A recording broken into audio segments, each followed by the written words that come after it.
সকালের খাওয়া দাওয়া শেষ করে ইনিয়া আবার রুমে ফিরে আসে। এরপর রেডি হয়ে অফিসে যাওয়ার উদ্দেশ্য বেরিয়ে পড়ে। অন্যদিকে অরণ্য নিজের রুমে বসে আছে। অসুস্থতার জন্য অফিসে যেতে পারছে না, কিন্তু এখন তার রুমে বসে থাকতে ভালো লাগছে না। সে যথেষ্ট বিরক্ত হচ্ছে। হঠাৎ অরণ্যর মাথায় শয়তানি বুদ্ধি চলে আসে। সে বিছানায় রাখা তার ফোন হাতে নেয়। এরপর অপরিচিত এক নাম্বারে কল করে। অল্প সময় অতিক্রম হয়ে গেছে যাওয়ার পর ফোন রিসিভ করে অরণ্য বলে, কি ব্যাপার আমার প্রিয় শত্রু, কেমন আছেন আপনি? 7 দিন পর বউকে নিয়ে মালদ্বীপে হানিমুনে যাব, সেখানে কি খুন করার চেষ্টা করবেন না? অপরিচিত মানুষটা অরণ্যর কথা শুনে হাসে। যতই সে অরণ্য শত্রু হোক না কেন, তাকে খুন করার শত চেষ্টা করুক না কেন, অরণ্যর সাহসিকতার প্রশংসা সে সবসময় করে। যদি মালদ্বীপে হানিমুনে যাওয়ার কথা অরণ্য না বলতো, তবু সে জেনে যেত।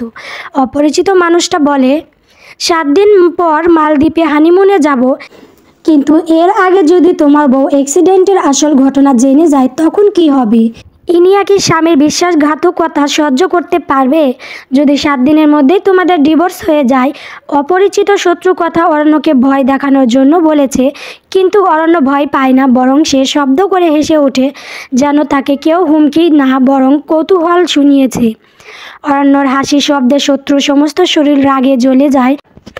অল্প সময় পর অরণ্য হাসি থামায়। এরপর বলে, দয়া করে পরের বার থেকে এমন মজার কথা বলবেন, দেখা যাবে আপনার কথা শুনে আমার হাসতে হাসতে পেট ব্যথা হয়ে যাবে। এমন ওয়ান আইডিয়ার এনিমি অরণ্য এতটা কাঁচা খেলোয়াড় নয়। সে সামান্য একটা ঘটনা নিয়ে ভয় পেয়ে যাবে, তাই আমাকে ভয় দেখানোর ভুল একদম করবেন না। অরণ্যর কথা শুনে অপরিচিত লোক রাগে কণ্ঠে বলে, তোমার সাহসের প্রশংসা করছি অরণ্য, কিন্তু তুমি হয়তো ভুলে যাচ্ছ রক্ত কিন্তু তোমার আর আমার একই।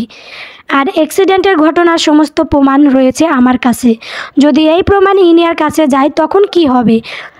তুমি কি পারবে ইনিয়ার চোখে তোমার জন্য ঘৃণা সহ্য করতে? অপরিচিত মানুষের কথা শুনে অরণ্য হাসি খুব কষ্ট করে থামায়। এরপর বলে, প্রিয় শত্রু, যদি অ্যাক্সিডেন্টের ঘটনা ইনিয়া জানতে পারে, তবে আপনার এসএস কোম্পানির বিষ মেশানোর কথা সমস্ত শহর জানবে। যদি ইনিয়ার চোখে আমি ঘৃণা দেখি, তবে আপনার চোখে মৃত্যুর ভয় থাকবে। আর ইনিয়া যদি আমায় ডিভোর্স দেয়, তবে আদালত আপনাকে ফাঁসি দেবে। আগন্তুক শত্রু ভুলে যাবেন, একই রক্ত কিন্তু আমার শরীরেও রয়েছে।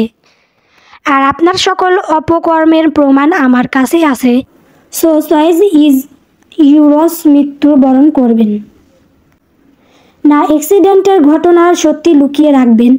আজ অরণ্যর কথায় আত্মবিশ্বাস রয়েছে, যা শত্রুর মনে ভয়ের সৃষ্টি করেছে।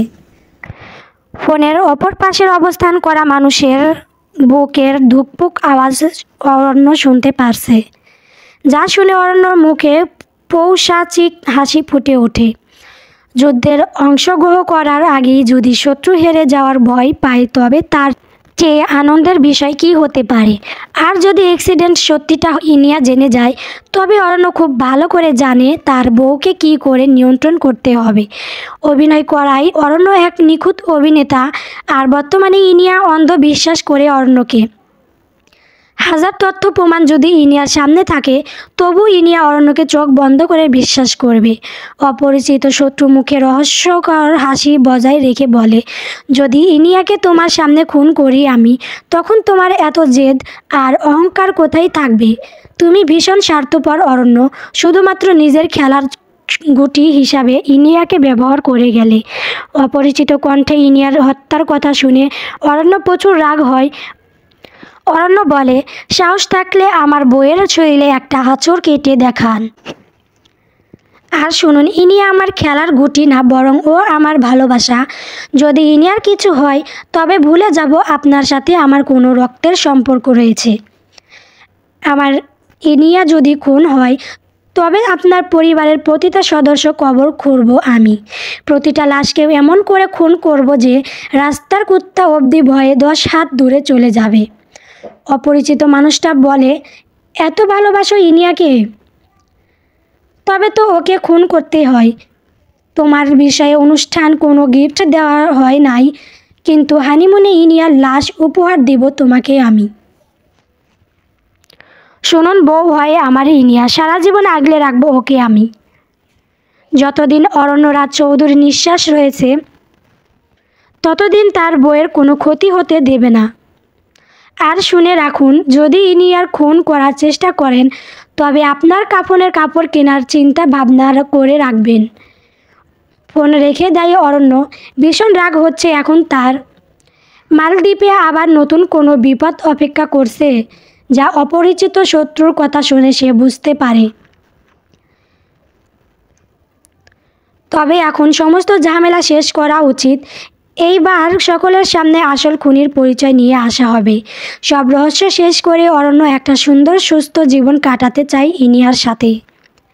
এত চিন্তা আর ভয় নিয়ে থাকতে পারবে না।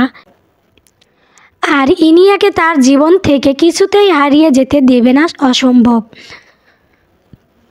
সময় দ্রুত গতিতে ছুটে যায়। প্রায় 7 দিন চলে যায়। অরণ্য এখন সম্পূর্ণ সুস্থ, তবে ইনিয়ার কাছে নয়। এই 7 দিনে একবারও অফিসে যাওয়ার অনুমতি দেয় না অরণ্যকে ইনিয়া। ঘরে বসে অফিসের কিছু কাজ সে সম্পূর্ণ করে, কারণ ইদানিং ইনিয়ার ওপর অতিরিক্ত চাপ পড়ে যাচ্ছে। আজ ইনিয়া আর অরণ্য মালদ্বীপে যাবে। অনেক দিন পর একসাথে কোথাও ঘুরতে যাবে। ইনিয়া অনেক খুশি, কিন্তু অরণ্যর মনে ভয় রয়েছে। মালদ্বীপে যাওয়ার পর কি হবে তা সে ভাবে। নতুন আবার কোনো ঝড় অপেক্ষা করছে তার জন্য। চলবে।